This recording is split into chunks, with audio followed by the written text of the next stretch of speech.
Hello, my name is Pauline, and I'm taking this unit, the missions course, and I was happy to be doing this biography because actually it turned out to be a biography of one of the stories of one of the missionaries that actually inspired me during my formative years in answering the call to missions.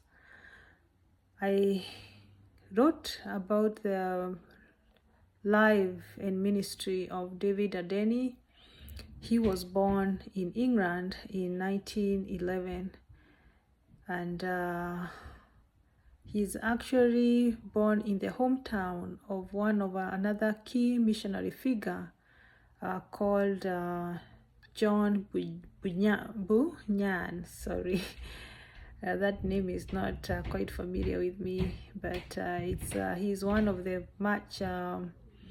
evangelists that has a movie called The Pilgrim's Progress. And David's life equally resembled a pilgrimage in itself, as it marked a deep sense of calling and tireless commitment to missions.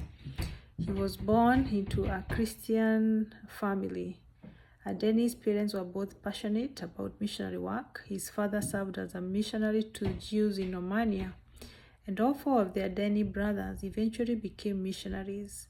David Adeni felt the call to missions while still in secondary school, and after completing a theology degree at Cambridge, he joined the China Inland Mission in 1924. One thing that is particular about him is that caught my eye as I read the book is that though when he did his medical tests, the missions board, they called him actually a weak link, or because he had a weak health or immune system, and they didn't actually want to send him to China, but I read that he persisted, and eventually he was able to go to the missions.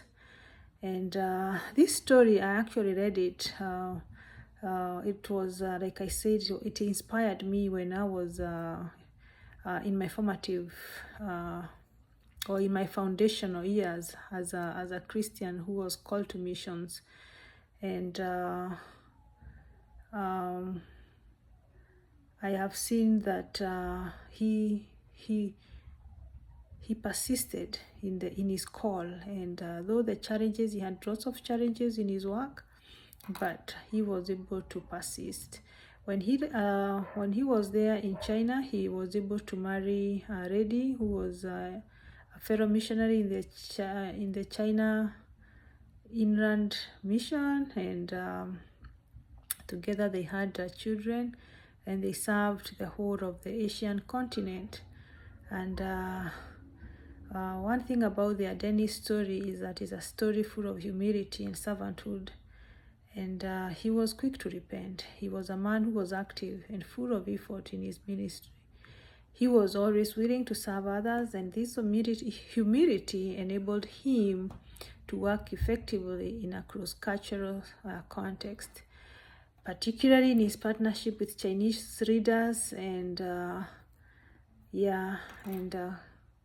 God really blessed his work. So his work offered valuable insights into the spiritual motivations that drive effective missionary service, and throughout his ministry, he portrays a combination of skills and passion that enabled him to remain in the mission field bearing fruit.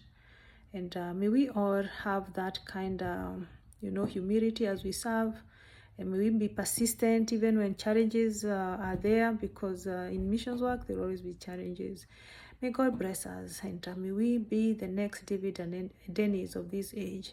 May we be found faithful and answering the call. May God bless you guys. Thank you so much for listening to me, and may you all have a wonderful end of the year.